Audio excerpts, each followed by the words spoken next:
Bom dia, prezados irmãos e irmãs. O título de nossa mensagem hoje é A Estrada de Damasco.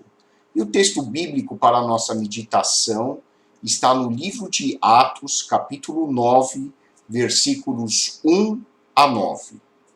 Assim diz a palavra de Deus. Saulo, respirando ainda ameaças e morte contra os discípulos do Senhor, dirigiu-se ao sumo sacerdote e lhe pediu cartas para as sinagogas de Damasco, a fim de que, caso achasse alguns que eram do caminho, tanto homens como mulheres, os levasse presos para Jerusalém. Enquanto seguia pelo caminho, ao aproximar-se de Damasco, subitamente uma luz do céu brilhou ao seu redor. Ele caiu por terra e ouviu uma voz que lhe dizia: Saulo, Saulo, por que você me persegue? Ele perguntou: Senhor, quem é você? E a resposta foi: Eu sou Jesus, a quem você persegue. Mas levante-se e entre na cidade, onde lhe dirão o que você deve fazer. Os homens que viajavam com Saulo pararam emudecidos, ouvindo a voz, mas não vendo ninguém. Então Saulo se levantou do chão e, abrindo os olhos, nada podia ver. E, guiando-o pela mão, levaram-no para Damasco. Esteve 3 dias sem ver, durante os quais nada comeu nem bebeu. Oremos. Santo Deus, nosso Pai, ajuda-nos a compreender o significado desta passagem. Que possamos também perceber a luz que vem de Ti e que brilha ao nosso redor, e reconhecer que esta luz revela para os nossos corações o Senhor Jesus Cristo. Que possamos sempre seguir a Ti, Senhor Jesus, na estrada da vida. Perdoa, Pai, os nossos pecados. Nós te pedimos agradecidos, em nome do Teu Filho amado, nosso Senhor e Salvador, Jesus Cristo. Amém. Como você tem andado na estrada da vida? Por acaso você já encontrou alguma pessoa que você admira? Desse tipo de gente que você até pede para pegar um autógrafo? Você já se deparou com algum fato que o impactou permanentemente e que mudou a sua visão de mundo? Pois bem, a maioria de nós anda pela estrada da vida sem prestar muita atenção aos fatos. E pode ser que, assim como aconteceu com Saulo, muitas vezes a luz de Deus brilhou ao nosso redor. Pode ser muitas vezes que Deus procurou falar conosco e nós não prestamos atenção à sua voz. A nossa cultura prende tanta a nossa atenção ao redor de fatos materiais, econômicos, que nós, infelizmente, prestamos pouca atenção, às vezes, a questões espirituais importantes. E a maioria simplesmente percorre a estrada da vida sem dar grande importância a questões existenciais ou filosóficas. E até é de se compreender isso, porque nós vivemos tempos tão difíceis que muitos estão preocupados com a sua sobrevivência, a sua subsistência, e não dão grande atenção a questões mais espirituais da vida. Infelizmente, devido à questão da pandemia e também devido a outros aspectos da crise que nós vivemos, nós estamos nos tornando muito pessimistas.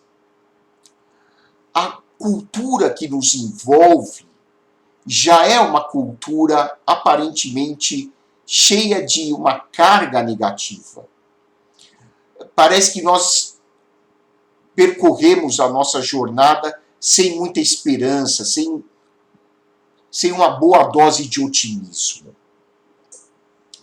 Um escritor italiano chamado Vittorio Buttafava escreveu certa vez o seguinte episódio.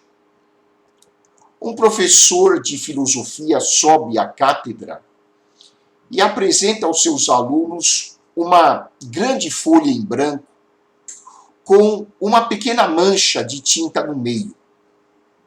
E ele perguntou aos alunos: o que vocês estão vendo aqui? Um deles respondeu: eu vejo uma mancha de tinta. E o professor então respondeu: assim é a maioria dos homens. Enxergam apenas os fatos negativos da vida, como essa pequena mancha de tinta, e não olham para a maravilha da vida, representada por esta grande folha branca.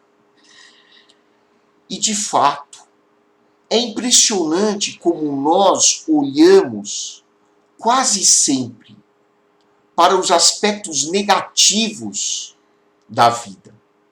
É como se na nossa estrada nós prestássemos atenção apenas aos obstáculos, aos pedregulhos, a algumas circunstâncias negativas, e deixássemos de prestar atenção à paisagem monumental, exuberante, que está de frente dos nossos olhos. Mas nós olhamos apenas para as questões negativas. Nestes dias de pandemia, claro, muitas coisas ruins estão acontecendo. Muita gente está perdendo a vida. Nós, aqui no Brasil, lamentavelmente, estamos aparentemente no pico do número de mortes diárias devido ao Covid. Mas não vamos deixar de olhar também para o lado exuberante da vida, para as maravilhas que o Criador tem deixado à nossa frente para nós desfrutarmos delas. Devemos tomar muito cuidado com o pessimismo, que é um veneno. E o pessimismo pode afetar até mesmo a nossa religiosidade. A Bíblia descreve a vida de um homem chamado Saulo, um homem extremamente religioso para os padrões da sua época. Saulo conhecia a lei judaica nos seus mínimos detalhes. Era um fervoroso seguidor da religião, da sua cultura. Mas, infelizmente, assim como acontece com muitos de nós hoje, a religiosidade de Saulo era contaminada pelo negativismo da vida. Era contaminada pelo pessimismo que ele nutria em relação à sociedade. E por causa desse pessimismo, Saulo construiu uma visão religiosa de Deus, do ser humano e do mundo completamente pervertida, distorcida, equivocada. A ponto de Saulo perseguir os cristãos, procurando até que eles fossem mortos. E ele achava que ao perseguir os cristãos até a morte, ele estava fazendo a vontade de Deus. Ele, na sua concepção distorcida de Deus, achava que o Criador estava batendo palmas quando ele conseguia fazer com que os cristãos morressem. Falando numa linguagem muito dura e crua, Saulo era um assassino. Mas este homem, na estrada de Damasco, durante um determinado momento da sua jornada, viu uma luz vindo do céu. E esta luz era extremamente brilhante. E ele ouviu uma voz. E ele ficou atordoado. Ele até ficou cego por alguns dias devido ao impacto dessa luz na sua visão. Quando Paulo, ou Saulo em hebraico, olha para a luz e ouve a voz, ele diz: Senhor, quem é você? Porque antes disso a voz dizia assim: Saulo, Saulo, por que você me persegue? E ele, então, atordoado, olha para a luz, vê um homem e diz: Senhor, quem é você? E na luz, então, a pessoa responde, que é o próprio Senhor Jesus: eu sou Jesus a quem você persegue. Mas levante-se e entre na cidade, onde lhe dirão o que você deve fazer.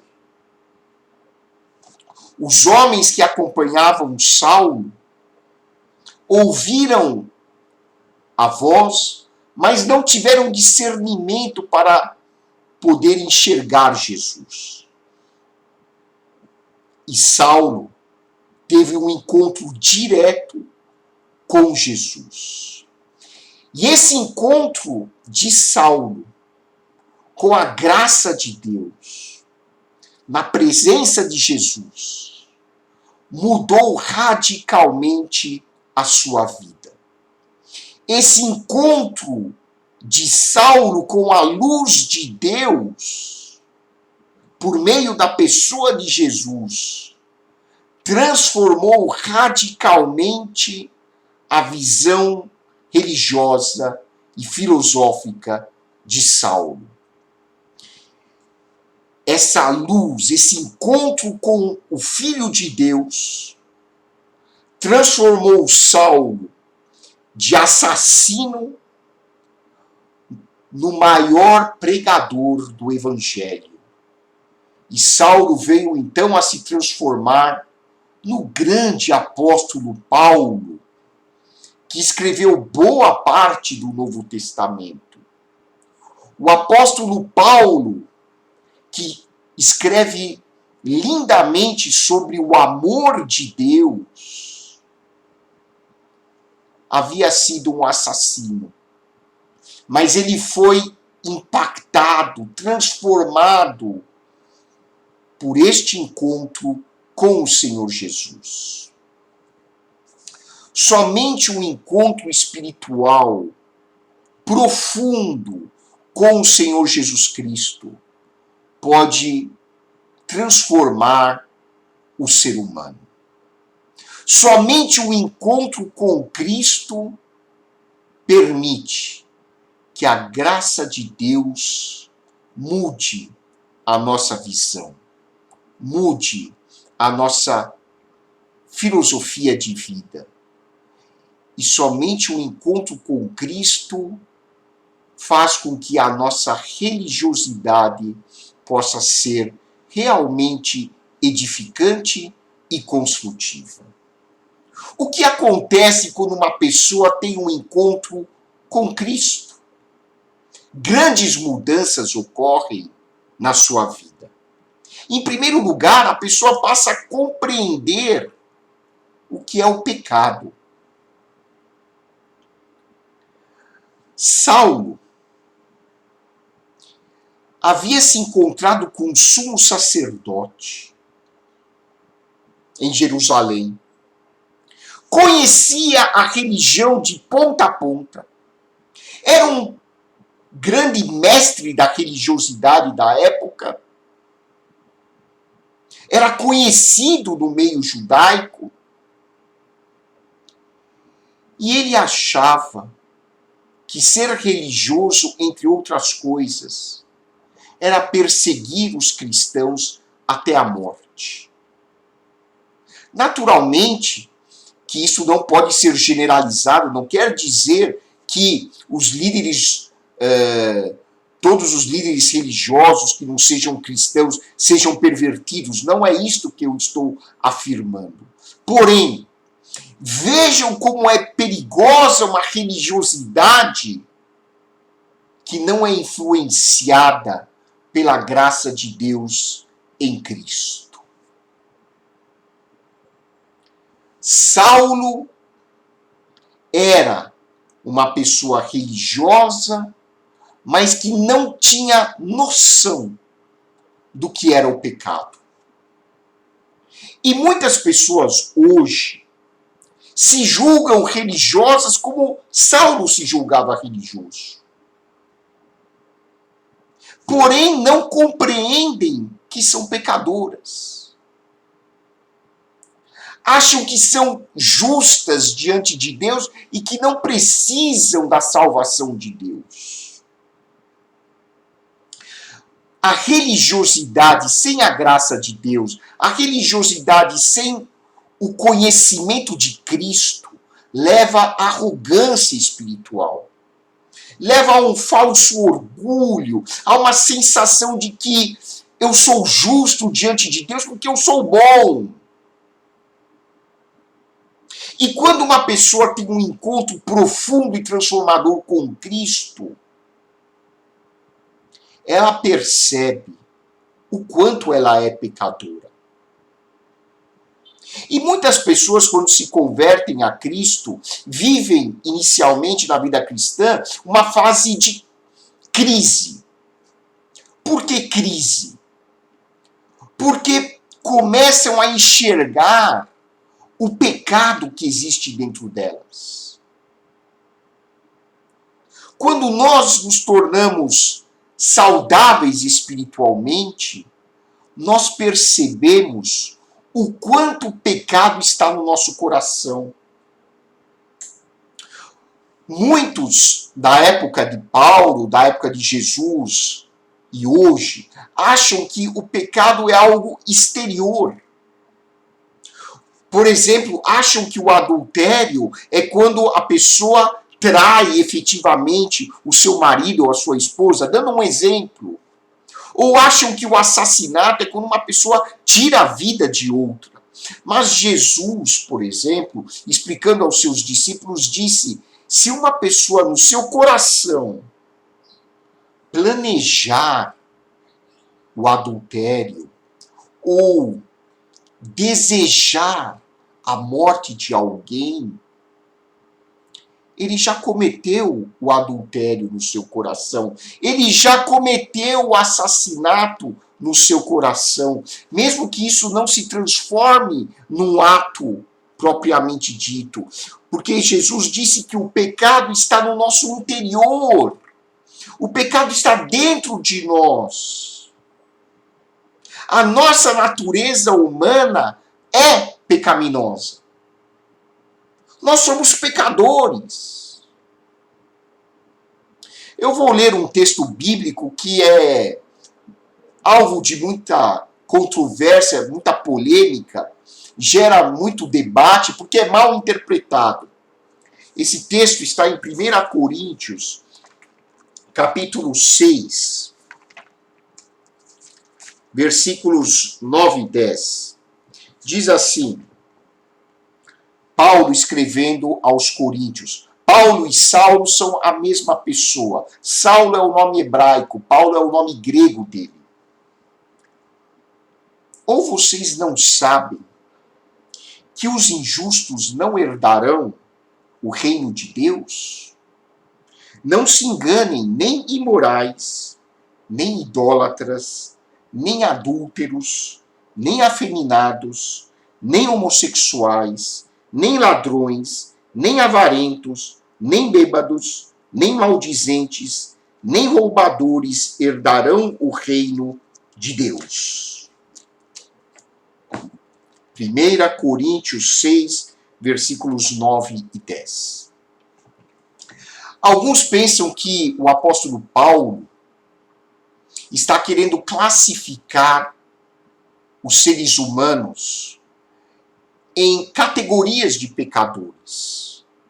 Esse é avarento, esse é idólatra, esse é adúltero, esse é isso, esse é aquilo. Não. Esses dois versículos mostram que todos nós, sem exceção, somos pecadores. E pelos nossos esforços isoladamente, nós não temos condições de conquistar a salvação. Porque a salvação não pode ser conquistada por melhor que eu tente ser na minha vida, porque o meu coração é pecador. Está além das possibilidades humanas a transformação do coração. Somente a graça de Deus é que pode transformar e mudar a nossa natureza. E, na verdade, quando nós temos um encontro profundo com Cristo e nós recebemos a salvação de Deus pela graça, não pelos nossos próprios méritos, mas pela graça, nós não deixamos de ter esse coração pecador. O coração pecador continua em nós. A nossa natureza humana continua igualzinha. Continua adúltera. Continua mesquinha. Continua safada. Continua querendo mentir, querendo enganar, querendo se envaidecer. Continua arrogante. A diferença é que quando nós temos um encontro com Cristo,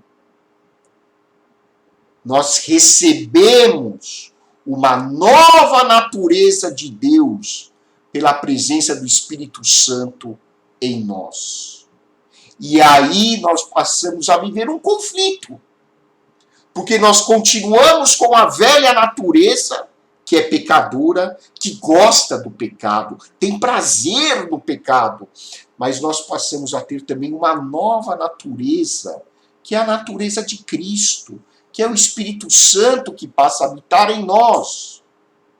E Paulo descreve muito bem esse conflito nos capítulos 7 e 8 de Romanos. Também na carta aos Gálatas, lá no capítulo 5. Existe uma guerra espiritual entre essas duas naturezas. Entre a natureza humana e a nossa nova natureza espiritual. E aí o Espírito Santo passa a nos dar o poder de optar por agir de acordo com a nova natureza espiritual que nós recebemos de Cristo. Então, quando nós temos um encontro com Cristo profundo e transformador, nós passamos a reconhecer o pecado em nós e nós passamos a conhecer a Cristo verdadeiramente, no sentido espiritual, e não apenas no sentido intelectual. Sabe, existe muita gente que conhece apenas intelectualmente Cristo, mas nunca chegou. Tem pessoas que conhecem Cristo intelectualmente, mas nunca chegaram a conhecer Cristo espiritualmente. Uma coisa é conhecer Cristo no intelecto. Ele é o Filho de Deus, ele é a segunda pessoa da Trindade, ele é filho de José, filho de Maria, Maria foi concebida pelo Espírito Santo, a Bíblia descreve que ele nasceu em Belém, Jesus foi isso, Jesus foi aquilo. Isso é conhecer intelectualmente a Cristo. Mas só conhece espiritualmente a Cristo quem foi transformado pelo amor de Cristo no seu coração. E Cristo disse aos seus discípulos: se vocês guardarem as minhas palavras, o meu amor estará em vocês. E meu Pai e eu viremos e faremos morada no coração de vocês. Jesus disse também que quem andasse de acordo com o amor dele conheceria a verdade. Pois, quando o Filho vos libertar, verdadeiramente sereis livres. Está lá no capítulo 8 de João. Ou seja, não basta eu ter um conhecimento intelectual de Cristo. Paulo, ou Saulo, tinha um conhecimento intelectual da religião da época, mas o seu coração estava muito distante de Deus. Quando nós temos um encontro profundo com Cristo, nós passamos a conhecer verdadeiramente o nosso Mestre. E na estrada de Damasco, Paulo, foi então transformado por essa visão de Deus, por essa visão de Cristo. E quando nós nos encontramos com Cristo, nós passamos a desejar seguir o caminho do amor. Paulo foi profundamente transformado e passou a viver debaixo da lei do amor. O amor, como ele descreve lá em 1 Coríntios capítulo 13, o amor que é paciente, o amor que suporta todas as coisas, o amor que não busca a vaidade, não busca os seus próprios interesses. Esse tipo de amor é o amor que transforma, é o amor que é fruto do encontro com a graça de Deus na pessoa de Cristo. Você já teve esse encontro com Cristo? Você já teve esse encontro com a luz de Deus? Você já ouviu a voz de Deus chamando você na sua consciência? Que essa experiência que Paulo teve na estrada de Damasco também seja a sua experiência. E que você possa ser realmente transformado pelo Senhor Jesus. Que Deus abençoe a sua vida e que a sua semana seja repleta de vitórias. Que a graça de nosso Senhor e Salvador Jesus Cristo, o amor de Deus, o nosso Pai, e a comunhão do Espírito Santo sejam com todos vocês, povo de Deus, agora e para sempre. Amém.